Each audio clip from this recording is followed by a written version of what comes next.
पल्लवी की शादी कुछ ही दिनों पहले रचित से राजपुर नाम के शहर में हो जाती है। एक दिन पल्लवी की सास इंदु उसे कुछ काम बताती है। बहू, ये मिर्चियाँ ऊपर छत पर सुखा दे, इन्हें कूटकर मिर्ची पाउडर बनाना है। पल्लवी को इंदु की ये बात सुनकर हंसी आ जाती है। अरे मम्मी जी, आजकल कोई भी मिर्ची घर पर नहीं कूटता, बाजार से ही खरीद लेते हैं सब। खरीदते होंगे, पर इस घर में पुराने तौर तरीके ही चलते हैं बेटा। अरे पर जब सब चीजें आधुनिक हो गई है तो इतनी मेहनत करके टाइम क्यों वेस्ट करें? ओहो, अच्छा तो घर का काम करना तुम्हें टाइम वेस्ट लगता है? ऐसा नहीं है मम्मी जी। अच्छा छोड़िए, मैं मिर्ची सुखा देती हूँ। अगले दिन पल्लवी नाश्ता बनाकर शांति से अपने कमरे में किताब पढ़ रही होती है। तभी उसकी सास आवाज लगाती है। अरे बहू, बाहर तो आना जरा। जी मम्मी जी, क्या हुआ? बहू, एक काम करो, ये मैदा मैं लेकर आई हूँ, इसे गोंद दो जब तक मैं नहा लेती हूँ। अरे वाह मम्मी जी, आज कुछ स्पेशल बनेगा क्या? अरे नहीं नहीं, मैंने देखा रसोई में आज जौ खत्म हो गए, तो सोचा आज हम दोनों मिलकर जौ ही तोड़ लेते हैं। पल्लवी ये सुनकर चौंक जाती है। क्या? जब हम तोड़ेंगे? मम्मी जी, उसमें तो पूरा दिन बीत जाएगा। हाँ तो क्या हुआ, अच्छा है ना, काम करते करते दिन बीत जाएगा। अरे मम्मी जी, जब तो बाजार में भी मिलते हैं बने बनाए, फिर क्यों ये सब? अरे बहू, तुमने फिर मार्केट की रट लगाना शुरू कर दिया। तुम्हें बताया था ना कि हमारे घर में ऐसा ही होता है। इंदु पल्लवी से पुराने तौर तरीकों से काम कराती थी और पल्लवी जब भी कोई किताब पढ़ने या कोई फिल्म देखने बैठती तो हमेशा ही इंदु उसे कोई ना कोई काम दे देती, जिसमें काफी वक्त लगता था। पल्लवी को ना ही खुद के लिए समय मिलता था और ना ही अपने पति के लिए। सुनिए जी, आप मम्मी जी को कुछ कहिए ना कि वो घर में मिक्सी ले आए, सिलबट्टे से तो मेरे हाथों में ही दर्द हो जाता है। अरे अब मैं क्या बोलूं, तुम दोनों के आपस का मामला है। और वैसे भी घर की बनी हुई चीज़ों से जो हमारे घर में खाना बनता है ना, बहुत स्वादिष्ट होता है। मेरे ऑफिस वाले तो बहुत तारीफ करते हैं। अरे खाना बनाने के अलावा जीवन में और भी कुछ काम होता है कि नहीं? ये किताब ही ले लीजिए, 1 महीने से इसे मैं नहीं पढ़ पा रही हूँ। मम्मी जी के इस तरह के काम से इतनी थकान हो जाती है ना कि कुछ करने का मन ही नहीं होता, और ना कहीं घूमने जाने का। ओफो पल्लवी, मैं तुम्हारी इसमें कोई मदद नहीं कर सकता, प्लीज मेरा सर मत खाओ। ठीक है, तो फिर ये समस्या अब मैं अपने तरीके से ही सुलझाऊंगी।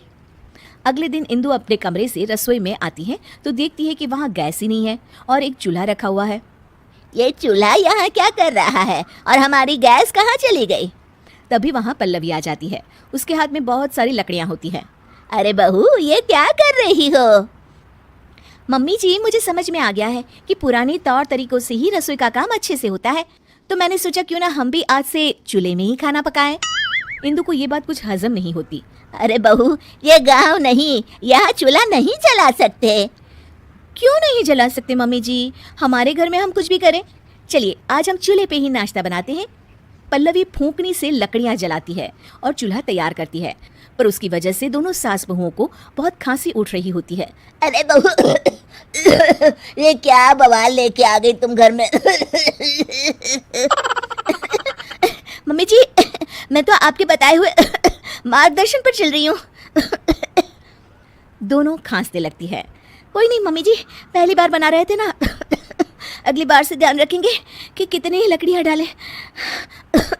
अभी तो आज दोपहर का और रात का खाना भी बाकी है।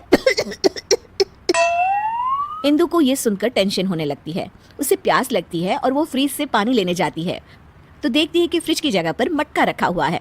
बहू, हमारा फ्रिज कहाँ चला गया? मम्मी जी, वो तो मैंने बेच दिया। मैंने सोचा मटके में पानी पीना बहुत फायदेमंद होता है, इसलिए मैं ये मटका लेकर आ गई मम्मी जी। अरे लेकिन फ्रिज में और सब चीजें भी तो रखी जाती है, पानी के अलावा सब्जी, दूध, उसका क्या करेंगे, कहाँ रखेंगे हैं? मम्मी जी, ये फ्रिज ही हमारी सेहत खराब करने की जड़ है।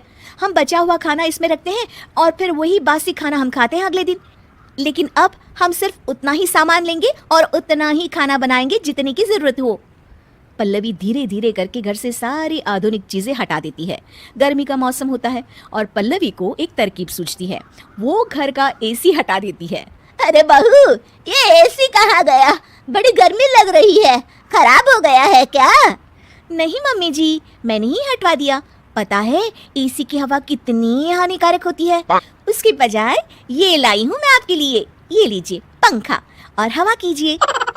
इंदु को अब गुस्सा आ जाता है। अरे अब बस भी कर बहू, घर का सारा सामान ही बेच दिया क्या तूने? अरे हम शहर में रहते हैं, गांव में नहीं। जमाना कितना आगे बढ़ गया है, ये सब चीजें हमारी सहूलियत के लिए है, इतना भी नहीं जानती? कितना वक्त बचाती है ये सब आधुनिक चीजें हमारा। हाँ तो माँ जी, बाजार में बनी रेडीमेड चीजें भी तो हमारा कितना समय बचाती हैं। इतना काम करने से बच जाते हैं हम, तभी तो जीवन में और कुछ भी करने का वक्त मिलता है ना माँ जी। सास को अपनी गलती का एहसास होता है। तू सही कह रही है बहू, मैंने ही अपनी जिंदगी को इतना कठिन बनाया हुआ था इतने सालों से, पर अब नहीं। अब हम घर का काम आधुनिक तरीकों से ही करेंगे और खाली समय में अपने शौक पूरे करेंगे। ये हुई ना बात मम्मी जी। दोनों गले मिल जाते हैं